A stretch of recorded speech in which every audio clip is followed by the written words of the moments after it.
The Persian cavalry rushed off of their boats onto the shores of Marathon. They were looking for revenge against the Athenians, who had aided the Ionians in a revolt against the Persian Empire. The Athenians rushed their men forward with their pikes. They were going to take on these Persians till the last man. This is the Battle of Marathon.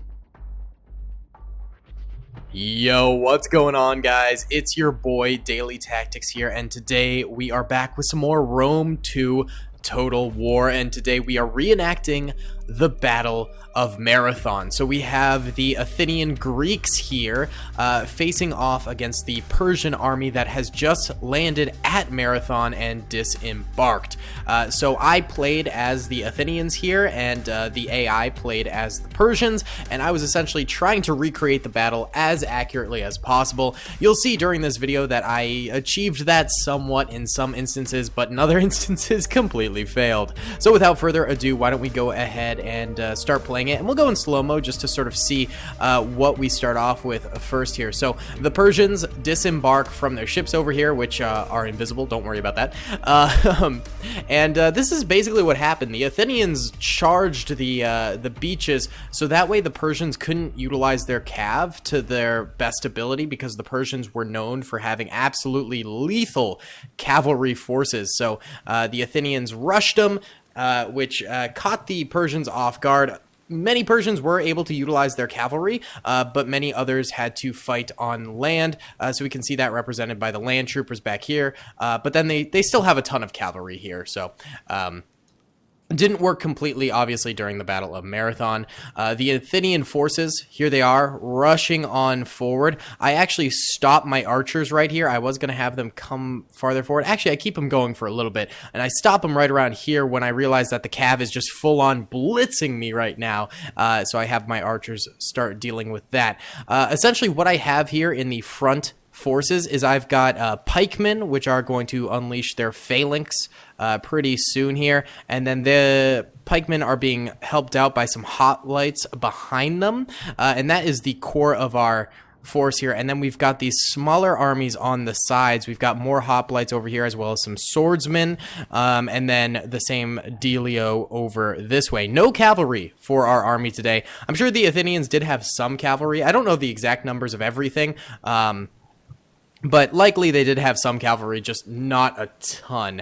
The primary way that the ancient Greeks chose to fight was hoplite formations, you know, shield and spear type of battles. Either way, we can see here that they are getting assaulted pretty heavily by some archer fire here, and that's me deploying my phalanx, and the archers should be firing pretty soon. Looks like they're re-maneuvering a little bit to the right here, but they'll start returning fire against these horse spearmen as well as horse archers pretty soon, which are eating away at our middle lines. What sort of occurred in the middle of the Battle of Marathon here was that the Athenian middle line actually collapsed really quickly in the battle, and it sparked a massive retreat backwards. However, little did the Athenians know that their flanks were holding really nicely. So what ended up happening was, after the collapse of the middle line there, the flanks actually came in and did a pincer movement by accident, which crushed the middle of the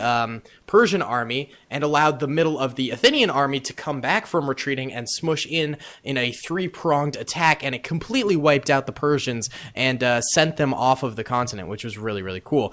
So that's what I was trying to recreate here with our phalanx here, and we can see that they are getting charged pretty heavily here by a full-on cav force. We're going to go into normal speed here for probably the remainder of the battle. Maybe we'll go in slow-mo a little bit. And I also sent in some hoplites to help out. I don't think I meant for them to crash through there. I meant to have them attack these flankers behind that phalanx wall, but some of them ended up crashing on through. So the left side over here gets pretty messy pretty fast. As we can see over here, the right side phalanx is also getting charged a little bit by cav, but we've got archers and phalanx pikemen helping out over there, which is beautiful. Our hoplites on the far right are engaging with their enemy, and we will see later on in the battle that the flanks do get freed up relatively quickly for some crashing in pincer movements. But I do have to exacerbate a lot of these forces early on because these cavalry kept on charging the flanks of the pikemen, which was not very good.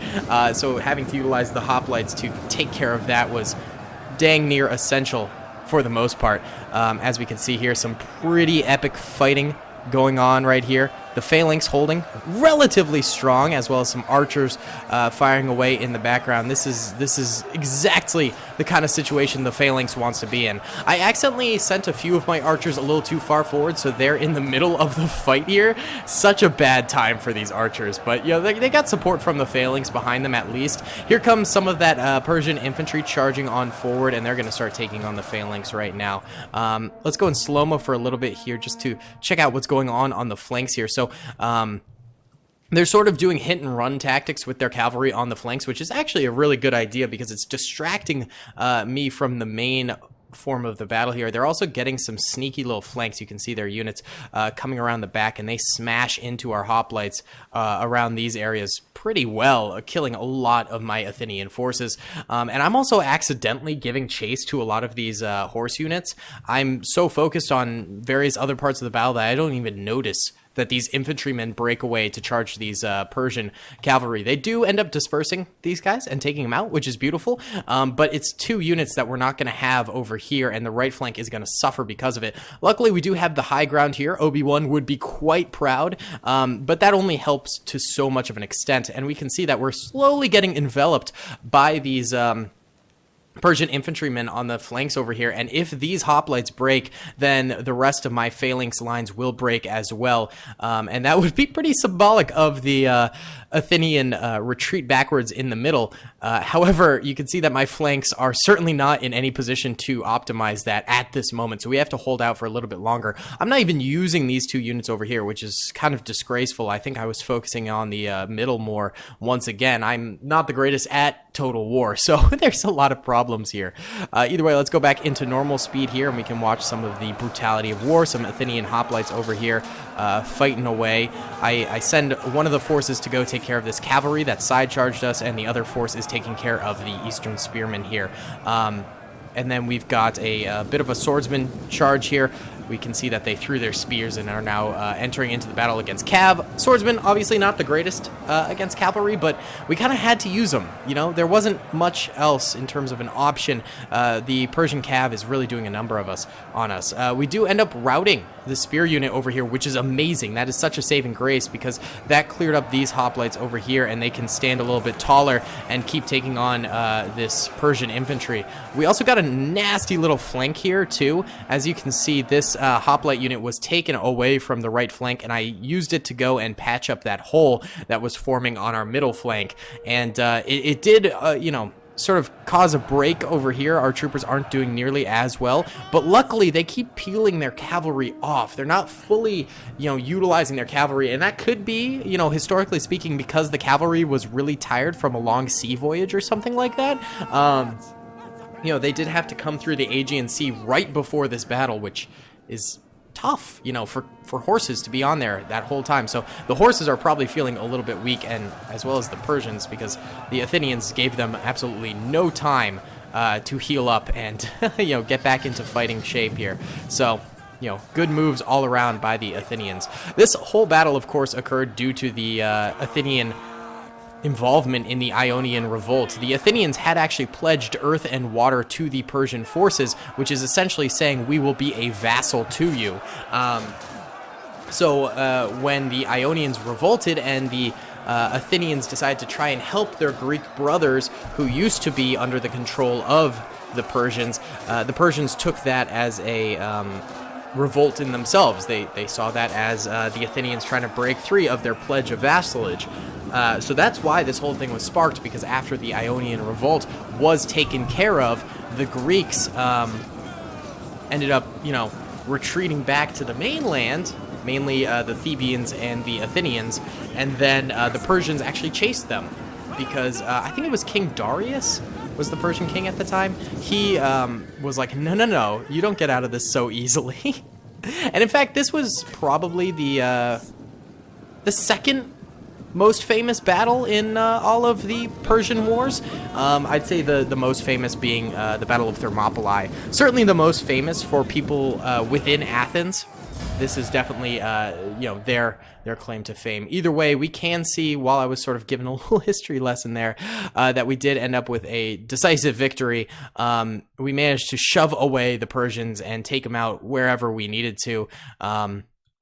Ended up really, really nicely there.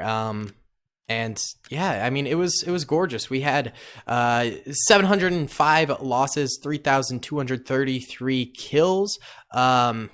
That's really good, honestly. We deployed actually the exact same number of troopers, which is kind of crazy to think that we managed to make it so exact between the two. Pretty impressive right there. But yeah, pretty cool battle. I find ancient Greek history to be really, really fascinating. So maybe I'll do some more battles. I'd love to do some battles from the Peloponnesian Wars, Athens versus Sparta. That could be really, really cool. Also some, maybe we'll do the Battle of Thermopylae. That could be kind of cool. That's always a fan favorite. People love that battle. So I don't know, guys. Let me know what you think of this format. Should I change it at all? Should I do something differently or anything like that? Because obviously I'm very new to this. I don't do a lot of Total War. So please comment down below what you think, what you'd like to see next. And yeah, I will see you all in the next video. Peace. I hope you guys enjoyed that video.